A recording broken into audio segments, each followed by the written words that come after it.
रवि प्रदोष व्रत की महात्म्य कथा।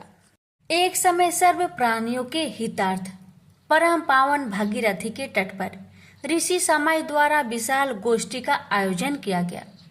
इस सभा में व्यास जी के परम शिष्य पुराण वेता सूत जी महाराज हरि कीर्तन करते हुए पधारे।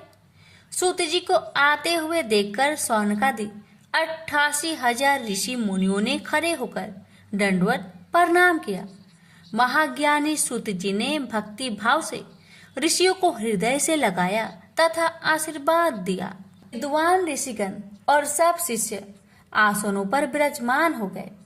सौनकादि ऋषि ने पूछा, हे पूज्यवर महामते, कृपया यह बताने का कष्ट करे कि मंगलप्रद कष्ट निवारण यह व्रत सबसे पहले किसने किया और उसे क्या फल प्राप्त हुआ।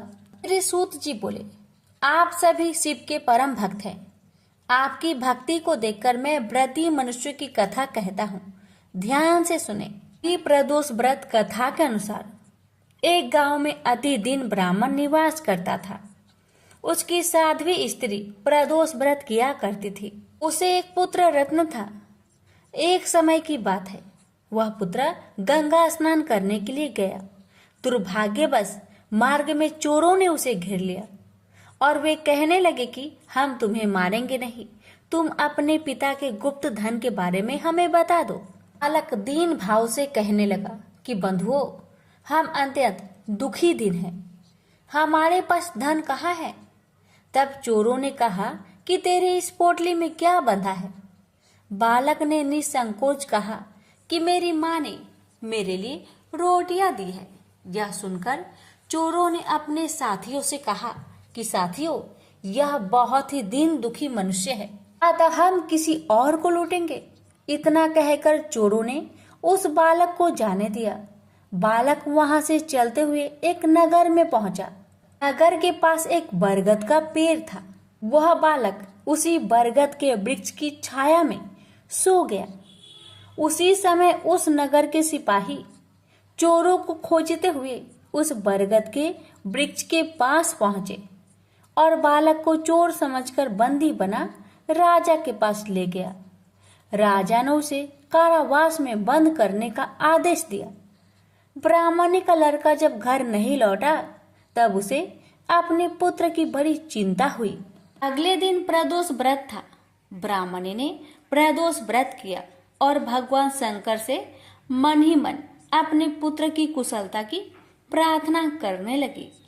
भगवान शंकर ने उस ब्राह्मणी की प्रार्थना स्वीकार कर ली। उसी रात भगवान शंकर ने उस राजा को सपने में आदेश दिया कि वह बालक चोर नहीं है, उसे प्रातःकाल छोड़ दे, अन्यथा उसका सारा राज्य वैभव नष्ट हो जाएगा। प्रातःकाल राजा ने शिव जी की आज्ञा अनुसार उस बालक को कारावास से मुक्त कर दिया। बालक ने अपनी सारी कहानी राजा को सुनाई। सारा वृत्तांत सुनकर राजा ने अपने सिपाहियों को उस बालक के घर भेजा और उसके माता पिता को राज दरबार में बुलवाया। उसके माता पिता बहुत ही भयभीत थे। राजा ने उन्हें भयभीत देखकर कहा कि आप भयभीत ना हो, आपका बालक निर्दोष है। राजा ने ब्राह्मण को 5 गांव दान में दिए, जिससे कि वे सुखपूर्वक अपना जीवन व्यतीत कर सके। भगवान शिव की कृपा से ब्राह्मण परिवार आनंद से रहने लगा। अतः जो मनुष्य रवि प्रदोष व्रत को करता है वह सुखपूर्वक और निरोगी होकर अपना पूर्ण जीवन व्यतीत करता है तथा उसके जीवन में खुशहाली आती है। प्रेम से बोलिए उमापति शंकर भगवान की जय। स्कंद पुराण में वर्णित एक कथा के अनुसार प्राचीन काल में एक विधवा ब्राह्मणी अपने पुत्र को लेकर भिक्षा लेने जाती थी और संध्या को लौटती थी।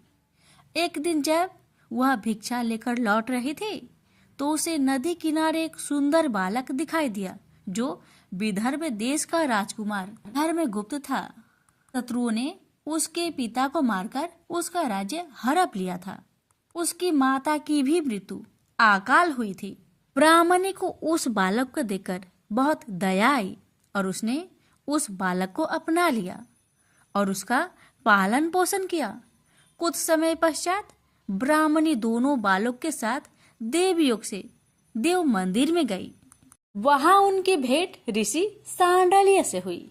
ऋषि सांडल्य ने ब्राह्मणी को बताया कि जो बालक उन्हें मिला है वह विदर्भ देश का राजा का पुत्र है, जो युद्ध में मारे गए थे और उनकी माता को ग्रह ने अपना भोजन बना लिया था।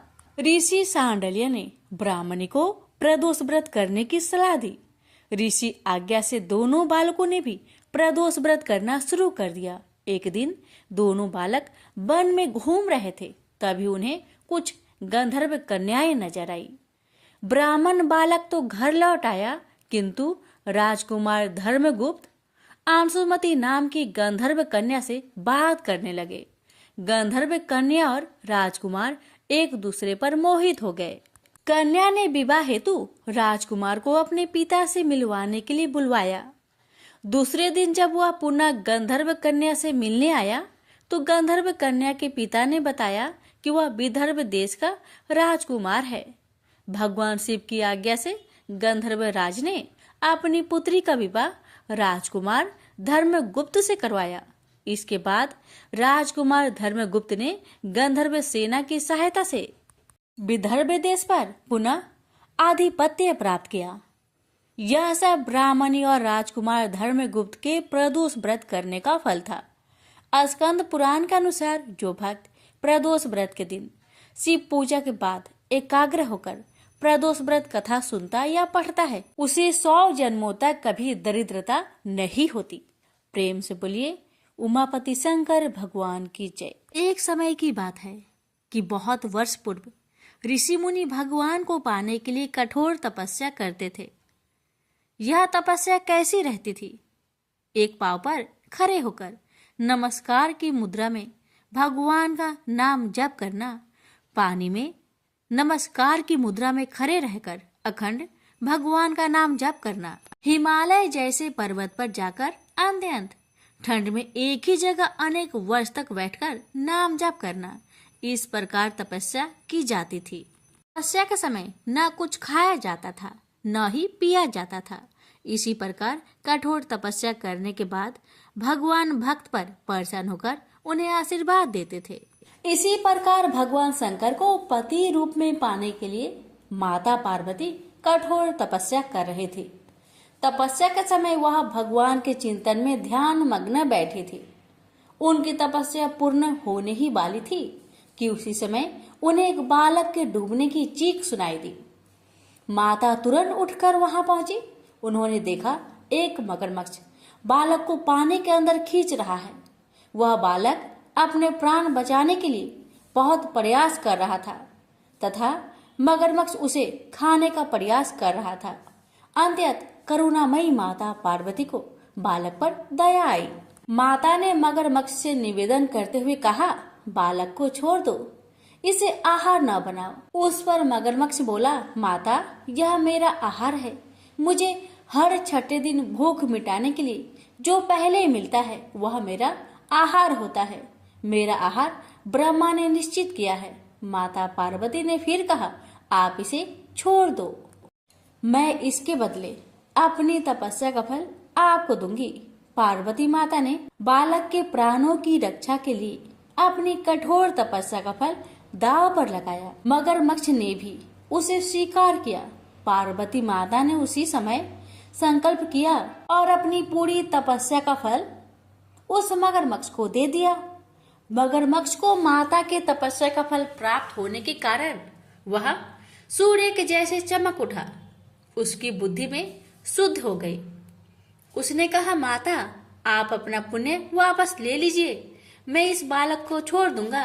माता ने तो वचन दिया था, इसलिए उन्होंने तपस्या का फल वापस लेने से मना कर दिया और वह बालक को गोद में लेकर ममता से दुलारने लगी।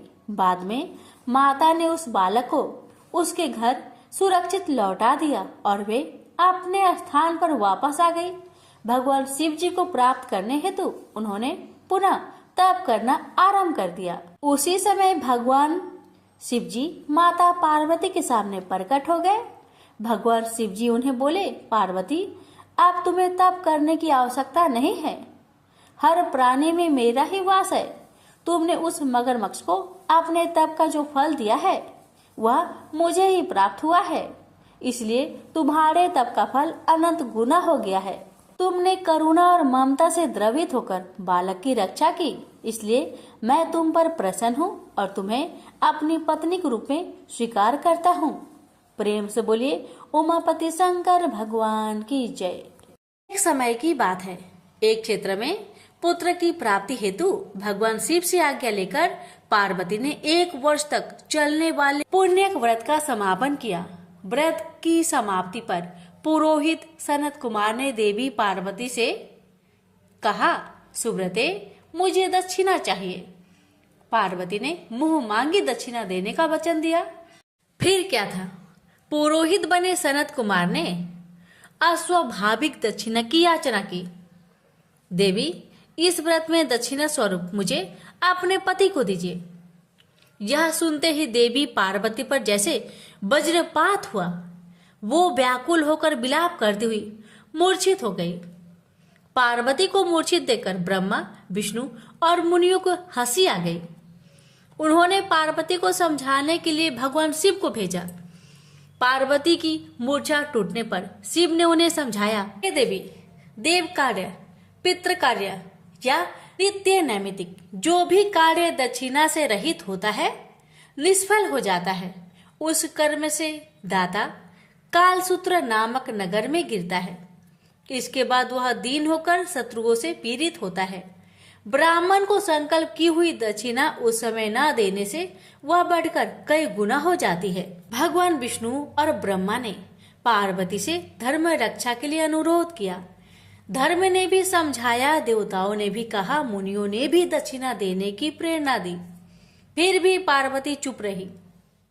तब सनत कुमार ने कहा, हे शिवे, या तो आप मुझे दक्षिणा में अपने पति को प्रदान कीजिए या अपने दीर्घकालीन कठोर तप का फल भी त्याग दीजिए। इस महान कर्म की दक्षिणा न मिलने पर मैं इस दुर्लभ कठोर व्रत का फल ही नहीं, आपके समस्त कर्मों का फल भी प्राप्त कर लूंगा। उद्गन होकर पार्वती ने कहा, पति से वंचित हो जाने वाले कर्म से क्या लाभ? दक्षिणा देने तथा धर्म और पुत्र की प्राप्ति से मेरा क्या हित होगा? पृथ्वी देवी की उपेक्षा कर वृक्ष की पूजा करने से क्या प्राप्त हो सकेगा? साध्वी स्त्रियों के लिए पति 100 पुत्र के समान होता है। ऐसी स्थिति में यदि व्रत में अपने पति को ही दक्षिणा दे दी जाए तो पुत्र से क्या लाभ? यह सत्य है कि पुत्र पति का ही अंश होता है, लेकिन उसका एकमात्र मूल तो पति ही होता है। मूल धन के नष्ट होने पर समस्त व्यापार ही विनष्ट हो जाता है।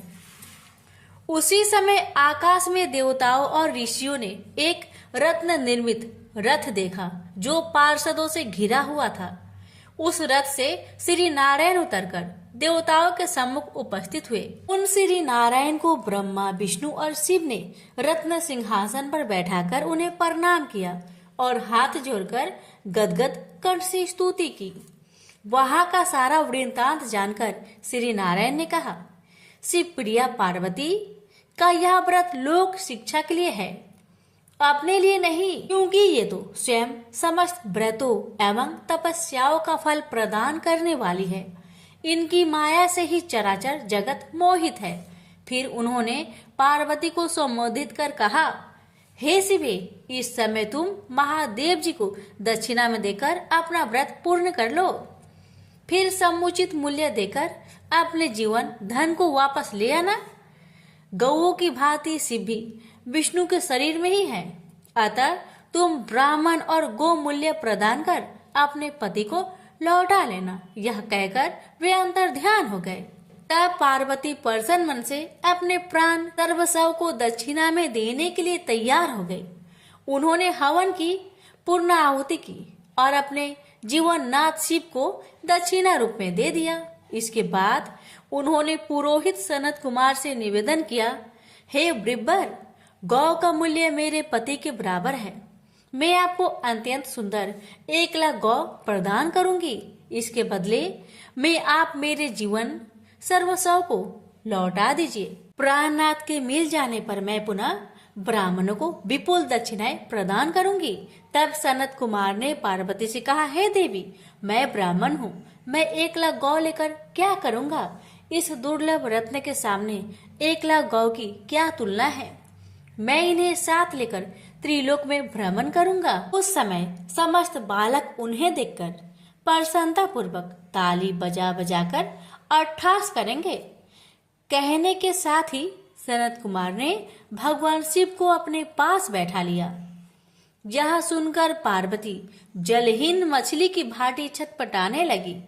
उन्होंने मन ही मन सोचा, कैसा दुर्भाग्य है मेरा कि मुझे ना तो अभिष्ट देव का दर्शन ही हुआ और ना ही व्रत का फल प्राप्त हो सका। आधीर होकर वे अपने प्राण त्यागने के लिए प्रस्तुत हो गई। अकस्मात उसी समय आकाश में तेज समूह प्रकट हुआ। उस तेज समूह को देखकर पार्वती ने उससे अपने ऊपर दया करने को कहा और उस महान तेजो राशि के मध्य विश्व मोहन श्री कृष्ण स्वरूप का दर्शन किया। ऐसे भुवन मोहन अनूप रूप को देखकर भगवती पार्वती उसी के सदृश पुत्र की कामना करने लगी और उसी क्षण उन्हें वह वर भी प्राप्त हो गया। तदंतर वह तेज वही तिरोहत हो गया। तब देवताओं ने ब्रह्मा पुत्र सनत कुमार को समझाया। सनत कुमार ने दिगंबर शिव को उनकी प्राणेश्वरी पार्वती को लौटा दिया। तो प्रेम से बोलिए उमापति शंकर भगवान की जय।